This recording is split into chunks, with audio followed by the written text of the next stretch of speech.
Good first scrimmage. Obviously long. We got somewhere around 70 plays with the ones, 60-something plays with the twos. Not very many with the threes. We probably got everybody out here got at least I think 12 or 13 plays.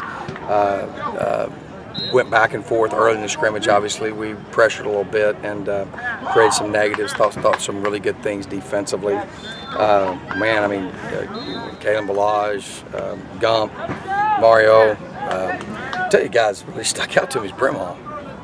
Brimhall's done some good things. So obviously, whenever we moved the ball and put it on the 10-yard line, put it down in there, then went back and forth. So I think we wound up scoring about 34 points with the ones and 34 points with the twos on about a game-like situation, but also putting it down in the red zone 3 times and then on the inside the 10 once. So really good. Thought the guys gave great effort. What I love is they've been out here for a couple hours and then out here with a great spirit serving our community and working with these kids. Coach, is kid conditioning the best kind of conditioning after a scrimmage like this? Excuse me? Is kid conditioning? Oh yeah, exactly. The best kind? But watch how our guys do it. Our guys, that's what I love about our team. And obviously football, it matters what's in here and then what's in here. And you see how I just love their attitude we've instilled in them a commitment to service. And then we're on our way to getting that sacrifice where we needed to be to take us one championship. What did you see from Kalen on that long kind of twisting run? Kalen just was powerful today. I mean, he ran over the linebackers on one, drug him 10 yards. Another play, drug him 20 yards. We've got the ball backed up on the -2, running inside zone. One of the number one things we're trying to improve offensively is our ability to run the ball downhill and inside. So that was encouraging to see that. Are you seeing more about chemistry with Berkovici and some of the other receivers? Jefferson today had the number of chemistry. Yeah, I mean, we need to do more rhythm stuff, and that's why we try to do the 2-minute stuff at the end. I thought it was just okay today. I wanted to be a little bit more explosive in the early part when we're in a regular scrimmage, but. They still got it, you still got that. That's kind of, you can't rep with a whole bunch of different guys. So I think him repping with DJ, obviously what we do on defense, the way we press and roll the coverage weak, that's what we're doing most of the day with DJ. Got to have those 5 men and over the other side really make some things happen. And so, Gary's got to get better and not stay the same. I think he can help us. And then I think Gump's a guy that, just getting used to him and putting the ball where it needs to be. But, the other thing today that was a problem, obviously, is protection, because it was the first day that we actually, kind of started pressuring like we normally do and doing some, doing a little bit of game planning against each other and stuff like that. What's realistic? You guys have some depth in the backfield. What's realistic for somebody like Jacob Brimhall? Oh, I think he can be a role player. I think Nick Ralston can too. He's got to bring it every day. He didn't show up as much today as he had in the other days, so we got to continue to bring it every. And these are the important days. This is the first time the 2015 team has gone out in a game situation and competed, and so I thought it was really good today. I like the fact that it went back and forth. I like the fact that we didn't turn the ball over and put the ball in jeopardy. I like the explosive plays that we hit. I like the one with Ellis Jefferson. He had a big long one there. And then I like, DeMario Richards had a big long one. Kalen had a big long one.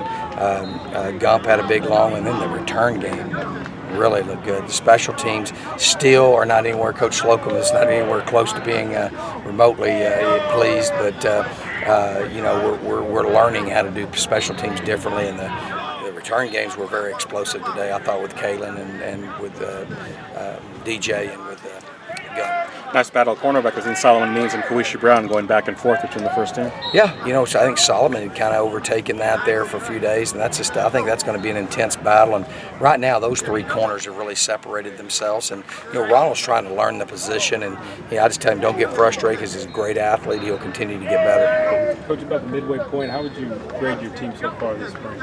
Well, we're undefeated, man. I mean, just feel good about that going into next practice. But no, I feel good about it. Our guys, this is a great team because our guys really don't want to let each other down. They really have embraced, and I'm telling you, they've looked at me strange because what I would say, man, that's a good job. and that kind of effort last year, I'm saying that's not acceptable. That's not good enough now. And they're just kind of looking at me funny because no one loafs really. You know what I'm saying? If you loaf, you're not gonna play at all. But you know, there is that extra gear that we've got to get to, and sometimes it's hard, especially, you know, I know Slamo and I talk a lot about, you know, he's a 2-year starter and he's just going like, man, you're just not pleased with anything anymore. And I'm saying, well, that's part of it. That's part of us getting, and I always say, look, I started off by saying you guys did a great job. You've had back-to-back double-digit wins, won 28 games, but our goals here is not to do all that. Our goals are to be the Pac-12 champions and be national champions in everything that we do. That's academic, all Pac-12 champions. I think we were Stanford had one more than we had. You know, our GPA, our graduation rate, all those things are things that our program's about winning championships. And so that's the hard part. I'm going to tell you, I don't find it very hard. I shouldn't say that, but I don't find it very hard when I came in here to go from running 6 to 8 and then 8 to 10. It's been challenging. There were some things that were the most challenging I'd ever faced, but that's just like anything. But it's the best job I've ever had, because I think that was probably the easier part. The going from 10 to 12 to 15 is going to be the hard part, and that's what, you know, trying to get our guys to embrace that. Demetrius Terry, I didn't see him out here today. He had a personal deal he had to take care of. Coming back Tuesday. He will be back Tuesday.